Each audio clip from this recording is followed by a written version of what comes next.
New surveys will be taken, the accuracy of which is dependent on people feeling safe. Progress has been made in this area, but not near enough to provide an accurate number.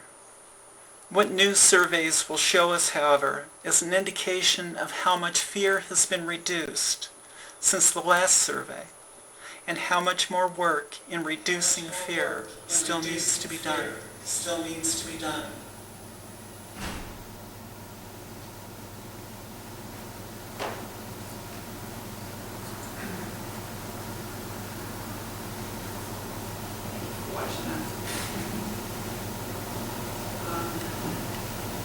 It says at the end there, transgendermovement.com.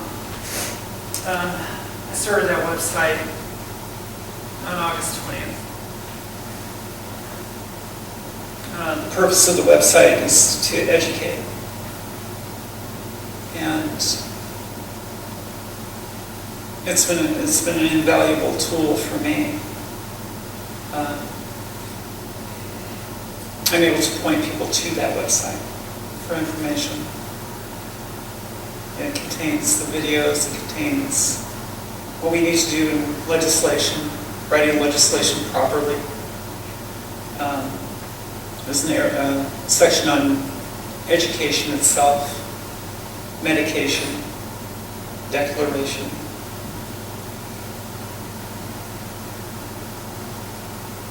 There's a section called Speakers of the Movement, where I've gathered together and continue to gather together people with a viewpoint, not just transgender people, but just people with a viewpoint, to write articles.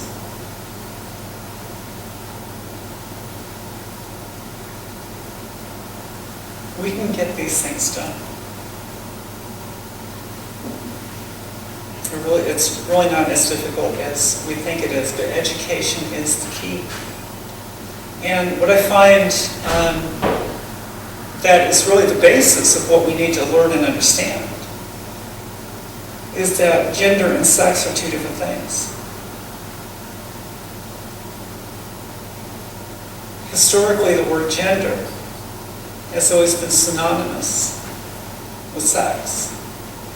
And sex, the physical body, not the act. And the two words are used as if they're interchangeable. But they're not. Every one of you sitting here today has a gender. And your gender is what it is because that's how you process information. The reason I'm female is because I process information in a female way. If you're male because you process information in a male way. That is gender. Sex is just the physical makeup you may have been born with. And we need to understand this because it's the basis of any conversation that can be built around this topic. The word transgender has gender in its name for a reason. The term cisgender has gender in its name for a reason. And so we as a society need to learn and understand now what is gender. And once we understand that, and once we realize it, the rest is just so easy to understand and so easy to fix.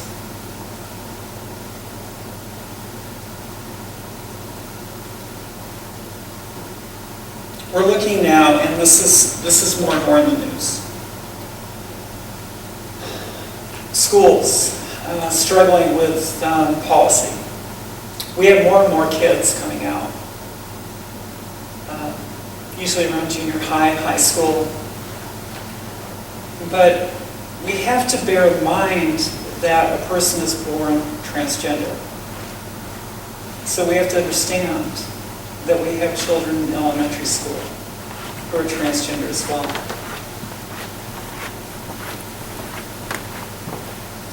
Being transgender is not a passive existence in our society, unfortunately.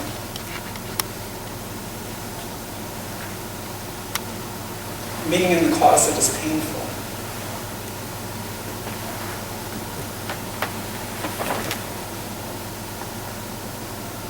Whether or not someone is going to have a happy life or an extremely sad one is dependent only on the way society treats them. Being transgender isn't a choice. Whether or not we choose to hide it is the only choice. But that hiding is extremely painful.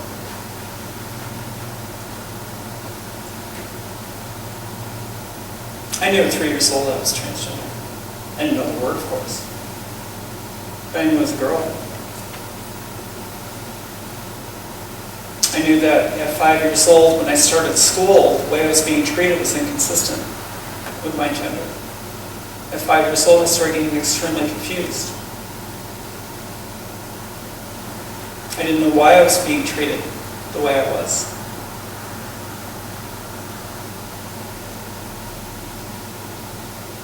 In 3rd grade, the physical bullying started. And continued until I had to leave school in 10th grade.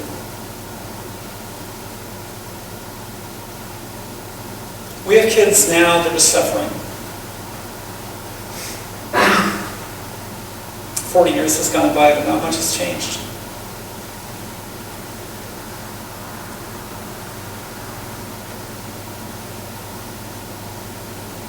The policies that need to be placed in schools are simple ones. But again, it takes an understanding of what is gender.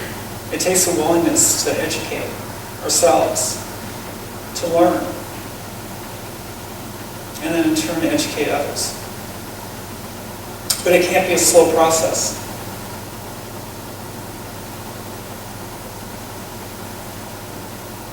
Like I said before, it's a race to save lives. Do you guys want to talk about what the Rainbow Alliance is doing? We do. All right. And I will shut up for a little while. Otherwise, I'll talk all night.